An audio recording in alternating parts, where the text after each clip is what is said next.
Here in today's workout, we're working on our upper back muscles. We're specifically working on the mid back and the muscles on top of and between the shoulder blades. As you can see here, what I'm starting with is our ski erg, or Concept 2 ski erg, and I'm actually doing crisscrossed reverse flies. So I crisscross the cables and doing reverse flies. The idea of this is you can see I'm really getting good shoulder extension, shoulder movement, so it pulls a lot of muscle into the shoulders, and it's already kind of priming my mind-muscle connection to squeeze that mid-back area right between the shoulder blades.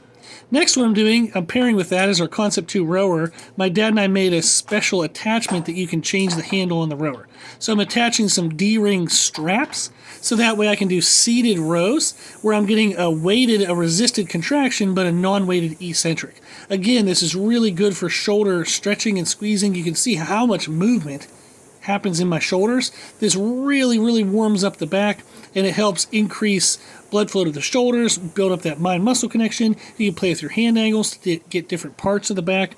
I really love this warm-up because it's a great way to get a ton of blood flow and stimulus to the small nuanced muscles of the upper back. Next, what I'm doing is I'm doing a seal row, but I'm using a cable machine, and I'm behind the machine with a bench. The idea of this is it has a wide set handles. So I'm actually pulling up from an angle wider than my shoulders. This really hits the mid-back area super well. So this is a better form of a seal row for the mid-back, right between the shoulder blades, the lower traps. You can see it squeeze there. This is actually better than a weight that's directly underneath you, say like dumbbells or a barbell. If you're using a barbell, just grab a little bit wider. If you have the opportunity to do something like this with wide cable handles, it works great. What I paired that with was seated shrugs using our Hurricane machine from Sorenex. It's a weird machine, but it's great because the arms can pivot and rotate and move however you want. So I set a bench in front of it, and I'm leaning slightly forward, and I'm thinking of pulling my shoulders back as the weight comes up. So you can see the majority of the squeeze is not from my shoulders raising up, hitting the upper traps. The squeeze is in the mid-back between the shoulder blades.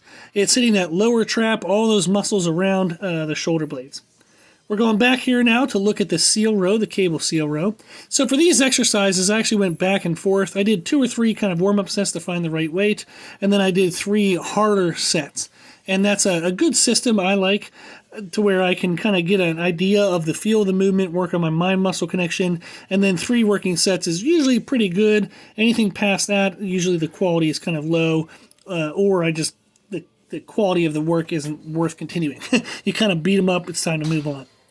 Then what I did move on to was seated lat pull downs. I was using a mag grip handle that has a slightly angled overhand grip, and I'm working on letting my shoulders raise but not overextend my arms.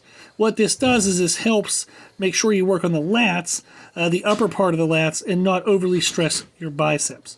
So this is a really good variation to build the upper edge of the lat right by the armpit, which really helps increase the V taper in the back. You can see there's a close-up of the mag grip handle, MAG, Maximum Advantage Grip. You can check out their website. They have a bunch of different handle angles. Then what I paired that with was a cable seated row. Again, I'm using another type of mag grip handle. This is a narrow overhand. This targets so well into the middle of the back, right between the shoulder blades, the lower traps. I feel like this is probably the best exercise for that area. Haven't found one any better. It targets that area so well. I'm really focusing again on trying to let my shoulders stretch but not pull with my biceps. And there's a close-up of the handle. You can see the kind of angle of the handles and how that really helps you target the mid-back. If we go back now, we're looking at the lat pull down again. And this is a good view to see how I'm letting my shoulders stretch up to really stretch the lats, but I'm not fully extending my arms. What I'm thinking of doing is trying to drive my elbows into the floor and try to catch the weight on the way up, like control the eccentric through my armpits. I'm really trying to deactivate my biceps, which is what those mag grip handles really help you do. On the cable seated row, you can see here, same thing. I'm really trying to stretch and squeeze between the shoulder blades and not overextend my arms. So again, that way the biceps don't take over. It's really helpful to see in video what area of the back is contracting and squeezing the most, because it really helps you understand the benefits of that movement and what muscles are really being targeted. And again, we're back to the lat pull down. And again, you can see that my arms aren't overextending. For these, again, I did 2 or 3 practice sets. I did 3 hard working sets. Typically, when I'm working on muscular growth, I will have my working sets last between 20 to 40 seconds. Now, for some exercises, that might be 10 reps. For other exercises, it might be 15. I kind of go at a pace of movement that I always feel in control. If somebody were to yell, stop, I'd be able to stop anytime I needed to. So I'm always in control, but I don't want to be overly slow where it limits how much weight I can move. So as long as you're moving 20 to 40 seconds if your goal is growth. If your goal is strength and growth, aim more towards like 10 to 30 seconds, somewhere in there.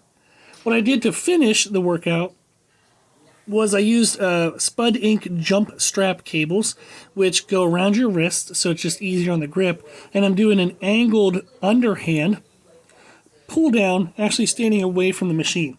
And I'm angled forward. What this does is this gets a stretch in your lats, but it actually targets the upper lat and the muscles right around the bottom edge of the shoulder blade super duper well.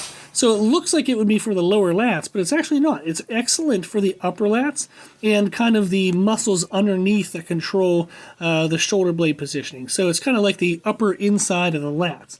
This is a really cool exercise. You have to be pretty fatigued by it by the time you get to it, so that way the lighter weights are challenging. If you go too heavy, you get thrown out of position, or you have to move out of position and you don't hit the muscles well. So this is more so a finishing movement, and again, working set should be 20 to 40 seconds.